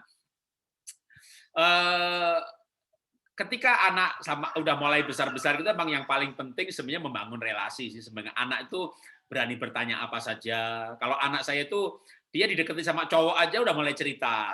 Begitu ditembak aja dia nggak jawab duluan, dia tanya orang tua dulu. Atau waktu anak saya di Singapura tuh diajak bolos sama temennya. Dia bilang begini, aku tanya mamaku dulu ya. Dan temennya tuh kaget. Gila lu, diajak bolos tanya mamanya, emangnya mama lu kasih gitu. Karena kita bisa kasih izin kasih gitu ya. Karena kita akan ngobrol dulu. Kenapa kamu bolos? Untuk apa bolos? Kamu pelajaran itu sudah bolos berapa kali? Masih punya kesempatan berapa kali? Nanti sampai akhir tahun ini kita ada acara keluarga ini, libur ini. Jadi kita akhirnya bisa bilang, oh ya itu boleh gitu. Jadi itu kita sampai sedekat itu, anak mau bolos itu dia tanya kita, ngajak ngobrol dulu sebelum ngambil keputusan ke temannya, saking dekatnya. Bahkan lebih lagi sih sebenarnya saya bisa login di Instagram anak saya karena saya tahu passwordnya. Jadi bukan hanya banyak orang tua jangan kan login, nge-follow aja nggak bisa, di-block gitu ya. Jadi, kita bisa login, saya tahu password anak saya gitu ya.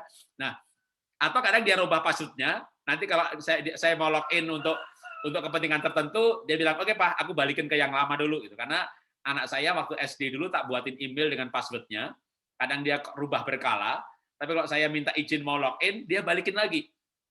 Sedekat itu kita dengan anak-anak. Nah, bagaimana bisa sedekat itu? Benar-benar memang pendekatan coaching ya. Kita nggak pendekatan, ya mentor tuh ada, terutama anak pragmatik. Anak pragmatik itu anak yang nggak punya inisiatif. Itu memang harus di mentoringnya, porsi mentoringnya harus ada. Karena dia kadang kayak drive-nya kurang. Kadang dia sudah yakin, benar, tapi kalau nggak iya gitu dia nggak jalan gitu ya. Jadi itu butuh mentoring juga. Nah, Tapi kalau enggak, khusus yang bukan flekmatik ya, apalagi kalau dia kolerik ya, sanguin kolerik, dua ekstrovert ini gaya coaching lebih cocok. Jadi sebenarnya masih ada excuse untuk anak flekmatik dengan gaya mentor. Nah, supaya kita bisa sabar, menurut saya nggak ada cara lain deh kalau kita tuh gimana ya bisa sama sabar. Karena kadang kita gemes ya, apalagi kalau anaknya flekmatik. Ngambil keputusan lama banget. Mau ini lama banget. Lama bener deh gitu ya. Tenang, kalem gitu ya. Mau nggak mau emang kita mesti sabar ya. Kalau saya sih kalau saya Kristen tuh ada ayat tuh, mendidik anak itu harus sabar. Nah, kata sabar itu bahasa Inggrisnya tuh long suffering gitu. Jadi bukan patient tapi tahan menderita. Jadi memang didik anak itu nggak boleh buru-buru tapi juga nggak boleh ditunda. Lama tapi saya sih percaya begitu nanti ya anak saya nomor 2 itu kan sempat game addictive, dipanggil nggak noleh, nggak ada kontak mata, nggak mau nulis, aduh bangunnya siang, nggak bisa bangun pagi, sampai udah berangkat ke Singapura itu masih bisa belum bangun pagi. Kelas 3 SMP gitu ya. Loh, karena serba lamban, BO-nya lamban, bangunnya lamban. Kalau anak sanggungin sekolah jam 7, bangun setengah 7, nggak terlambat tuh dia, lompatnya cepat, mandinya cepat, jalannya cepat, pakai sepatu di mobil, itu setengah 7 bangun, jam 7 sekolah, karena dulu sekolahnya dekat rumah saya. Tapi yang nomor 2 itu, si pelan ini, si flekmatik ini pelannya minta ampun. Nah, memang ya ambilnya sisi baiknya, Pak. Kadang anak-anak itu membuat kita jadi makhluk yang lebih sabar. Kita jadi makhluk yang lebih dewasa, lebih memahami orang lain. Nah, karena kita paham keunikan mereka. Nanti juga demikian juga, kalau kita pahami mereka, mereka akan paham dirinya sendiri. Karena orang itu untuk paham diri sendiri juga perlu ya, sampai akhirnya dia bisa bersyukur dengan dirinya. Dan ketika dia bersyukur dengan dirinya, ya dia menjadi dirinya, nggak jadi orang lain. Dia pilih jurusan yang sesuai keunikan dirinya, dia pilih pekerjaan. Anak saya yang flekmatik itu yang ya akhirnya bisa dapat beasiswa di Singapura, untuk di Singapura sekolah itu bisa milih masuk jam 8 apa yang jam 12 gitu. Dia pilih semuanya yang di atas jam 12. Kalau yang jam 10 dia ikuti lewat YouTube rekamannya. Nah, itu dulu waktu dia dapat beasiswa saya bangganya minta ampun gitu kan. Begitu dulu saya bingung. Ini nggak lama lagi pasti nggak bisa bangga deh. Nah, lulus kuliah nggak bisa bangun pagi, apa kerja nggak di PHK gitu kan. Singkat cerita dia dapat pekerjaan juga. Begitu 6 bulan, saya bilang sama anak, nak kenapa nggak di PHK? Kenapa nanya begitu, Pak? Emang kamu bisa bangun pagi? Gitu. Wah, nggak masalah, Pak. Kan perusahaanku kan perusahaan di Jerman. Bosnya juga bangunnya siang. Jadi kalau orang bangun siang, bikin perusahaan kan masuknya siang juga. Apalagi perusahaannya internasional. Dunia ini sekarang kan global. Kantornya di Singapura, kantornya di Jakarta, klien di Amerika, bosnya di Jerman. Gitu. Jadi waktu tiba-tiba kita hidup di dunia di mana waktu nggak penting-penting banget. Bahkan banyak perusahaan cari orang yang mau kerja yang masuknya jam 11 siang, yang pulangnya jam 8 malam gitu ya. Wah, cocok buat yang bangun siang. Sampai saya tuh bilang, Tuhan, ternyata Tuhan itu mengatur kehidupan ini luar biasa. Sampai yang bangun siang pun disediakan pekerjaan oleh Tuhan gitu ya. Jadi tentu kita harus mendidik anak bangun pagi. Tapi kalau sampai sudah mencoba dan seperti saya ini anak saya bangun pagi aja susah gitu ya. Tapi saya mau ceritakan ini bahwa saya juga tidak sempurna dalam arti sampai anak saya nomor 2 itu bangun pagi aja susah. Tapi ternyata nggak susah hidup gitu ya, cuma susah bangun pagi. Ya, kerjaannya bagus, karirnya bagus, dan ternyata juga mendapat jenis pekerjaan yang seperti itu. Jadi baru saya juga terbuka bahwa ternyata di Jakarta pun ada perusahaan-perusahaan internasional yang malah pengen pegawai yang masuknya tuh siang karena supaya yang di Eropa itu bosnya bisa komunikasi dengan dia gitu. Tapi bagian kita mendidik ya. Tapi kalau sampai ternyata ada hal-hal yang susah itu kita serahkan sama Tuhan deh. Jadi bagian kita berusaha, nanti hasilnya kita serahkan sama Tuhan. Ya, saya kembalikan ke moderator karena waktu, Tuhan berkati. Ya, terima kasih Pak Jarod. Terima kasih Pak Anang dan juga Pak Jarod dan juga Ibu Jarod. Ini kita sudah jam 10.51. Tadi seperti yang saya sebutkan, nama-nama penanya seperti memang tinggal satu lagi. Saya mohon maaf, betul. Tadi Mama Sergio sempat raising hand. Apakah Mama Sergio masih ada ya? Halo Mama Sergio. Halo, Sir. Oke. Unmute gimana ya?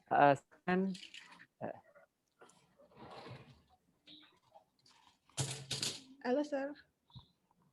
Ya, silakan Mama Sergio, bisa langsung. Oh ya, saya sorry berantakan.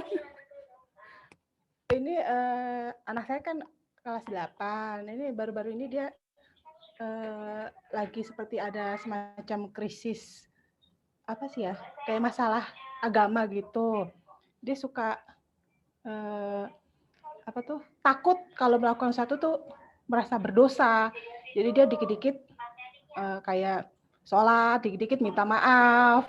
Itu tuh saya kadang-kadang bingung gitu. Jadi gimana cara bilangin dia tuh kalau Tuhan itu Maha Pengampun, nggak harus dikit-dikit minta maaf. Itu aja sih Pak Jarot, cara ngasih tahu anak tuh gimana supaya dia tuh nggak merasa bersalah terus minta maaf terus sama Tuhan gitu. Itu aja Pak Jarot. Ya, terima kasih Bu. Mungkin saran saya ya Ibu coba kalau Ibu bisa ngerti Al-Qur'annya ada nggak bahwa Tuhan itu pasti ada lah. Tuhan itu Maha Pengasih, Maha Pengampun. Kalau kita sudah minta ampun ya sudah. Tuhan aja sudah mengampuni kok. Kenapa kita harus ingat-ingat lagi kesalahan kita gitu. Mungkin sama-sama belajar Al-Qur'annya Bu. Jadi Ibu bertumbuh juga anak juga bertumbuh sama-sama jadi itu jauh lebih baik kalau ibunya nggak sanggup ya mungkin ayahnya atau pamannya yang lebih ngerti agama yang bisa ngasih tahu dia sebenarnya sih bagus ya jadi dia sadar terus bahwa wah saya mesti hidup bener tapi kalau semuanya berlebihan akibatnya akan selalu tertuduh hidupnya ya jadi nggak nyaman hidup tertuduh terus padahal Tuhan sudah mengampuni mungkin itu dari saya ya dari sisi positif tentu anak seperti ini pasti malah nggak terlibat pornografi, macam-macam, karena dia punya takut akan Tuhan, takut berbuat dosa, itu bagus. Tinggal diberikan pelajaran iman bahwa Tuhan mengampuni. Mungkin kasih ilustrasi begini, Bu. Kalau misalnya ada seorang anak gitu ya, mecahin gelas, lalu dia minta maaf sama mamanya, "Mah, aku minta maaf ya, hari ini aku mencari gelas." "Oh ya nak, ya nggak apa-apa, mama maafin kok, lain kali jangan ya." gitu. Terus besok pagi dia minta maaf lagi, "Mah, maafin ya Mah ya. Kemarin aku mencari gelas." "Oh ya nak, iya gitu. Kita mungkin masih berkata dalam hati ya sebagai orang tua, ini anak baik banget, minta maaf lagi. Hari yang ketiga, keempat, ya malam-malam sebelum tidur minta maaf lagi, "Mah, aku maaf ya kemarin 4 hari lalu." "Iya nak, betul-betul. Mama maafin kamu." gitu. Ya sudah, nggak usah minta maaf lagi, Mama udah maafin kok gitu ya. Jadi perlu diyakinkan. Tapi kalau sampai 10 hari gitu ya, kita orang tua kan bilang, "Nak, ini anakku bodoh atau gimana sih kok minta maaf berkali-kali." Nah, kasih tahu Tuhan itu pasti mengampuni ya. Kita boleh minta maaf sekali, 2 kali, 3 kali, 4 kali, tapi jangan berkali-kali untuk dosa yang sama. Mungkin kan kita punya kesalahan yang lain. Nah, yang baru itu kita minta maaf, kesalahan yang sudah minta ampun percayalah gitu ya. Jadi sekarang kalau sudah minta ampun harus mengambil langkah percaya bahwa Tuhan sudah mengampuni. Nanti kasih taunya begini, "Nah, kalau kemarin kamu doa minta ampun, Tuhan ampuni saya nyontek, Tuhan ampuni saya kemarin nonton film porno." Nah, maka kalau ingat lagi kesalahan yang itu, doanya diganti nak. Bukan minta ampun, tapi begini, "Tuhan terima kasih, Tuhan sudah mengampuni kesalahan saya." Jadi kan berbeda ya, karena kita nggak mungkin melupakan, kan otak kita nggak ada fungsi delete. Jadi kita nggak bisa melupakan sesuatu yang terjadi, termasuk kesalahan. Tapi kalau kita diingatkan dan itu kita pernah minta ampun, maka doanya boleh diganti, "Tuhan, terima kasih kesalahan saya, Tuhan sudah mengampuni. Terima kasih ya Tuhan." Perkataan ini akan berbeda dampaknya secara psikologis. Karena kalau kita, "Tuhan ampuni, saya nggak layak, saya berdosa," kita merasa kotor, merasa hina, tertuduh. Tapi kalau kita berkata, "Tuhan, terima kasih, dosa saya yang kemarin sudah diampuni," ini bahkan membawa relasi dengan Tuhan, bahwa Tuhan itu baik, sudah mengampuni saya, dan karena saya diampuni, saya sudah layak, itu kan akan membawa dampak yang berbeda. Dan memang betul kan Tuhan mengampuni. Jadi mungkin kalau satu ilustrasi kurang, tambahkan ilustrasi yang lain, gitu, sampai akhirnya anak itu yakin. Lalu kita bawa kepada yang namanya doa ucapan syukur karena dosanya sudah diampuni. Saya yakin semua agama pasti ada isi pelajaran itu. Semua agama ada pelajaran yang menekankan supaya minta ampun, supaya bertobat. Tapi saya yakin juga ada yang namanya doa ucapan syukur karena dosanya sudah diampuni. Ya, itulah yang perlu ditekankan kepada anak ibu. Ya, terima kasih. Oh ya, makasih ya Pak Jarot.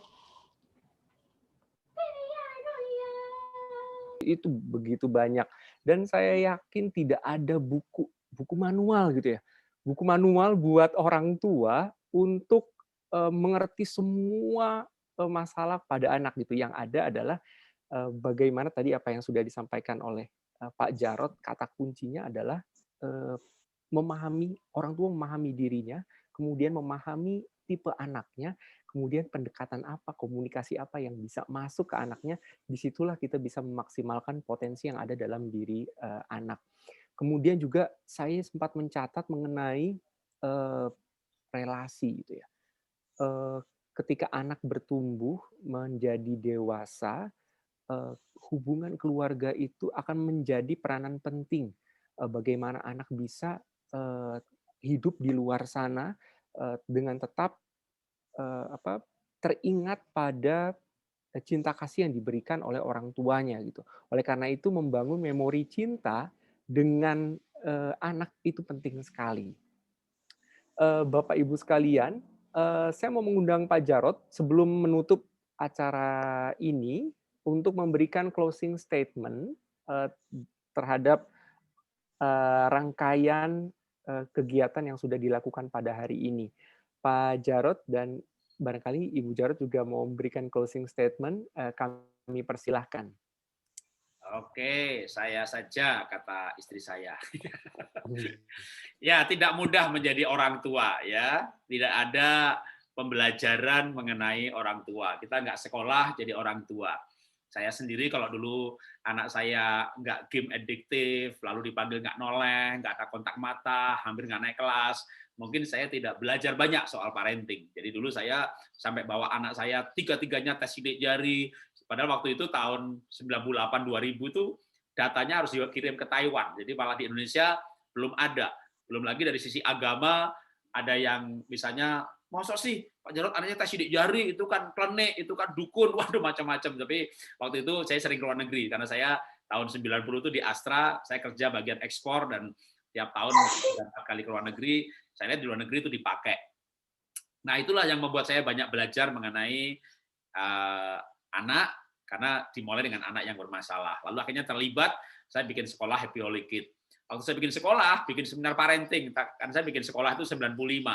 Jadi dari tahun 95 itu mulai seminar parenting, banyak ditanya nggak ngerti, belajar lagi. Jadi emang sebenarnya kita perlu belajar ya. Selama kita mau belajar, pasti walaupun kita nggak bisa menjadi orang tua yang sempurna, tapi pasti kita bisa jadi orang tua yang lebih baik lagi, lebih baik lagi, lebih baik lagi. Dan saya juga percaya anak kita juga tidak menuntut kesempurnaan.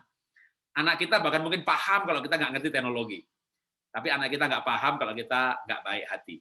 Nah, kalau baik hati itu kan sebenarnya kita pasti bisa. Kalau kaya mungkin kita nggak bisa, terkenal kita nggak bisa, pinter kita nggak bisa. Tapi kalau kita mau baik hati, nah itulah kunci untuk membangun relasi dengan anak. Dan kita semua kita pasti bisa baik hati. Kalau kita baik hati, relasi terbentuk, maka apapun masalahnya bisa diselesaikan dalam sebuah relasi. Ya, itu penutup dari saya. Saya kembalikan ke moderator. Terima kasih untuk kesempatan berbagi di acara ini. Salam buat Sekolah Global Mandiri. Oke, terima kasih Pak Jarod dan juga Ibu Jarod. Sebelum selesai acara, ada acara puncaknya Bapak Ibu. Yaitu apa? Foto bersama. Jadi mohon Bapak Ibu yang jika berkenan untuk menyalakan kameranya, saya akan dibantu oleh operator untuk meng-capture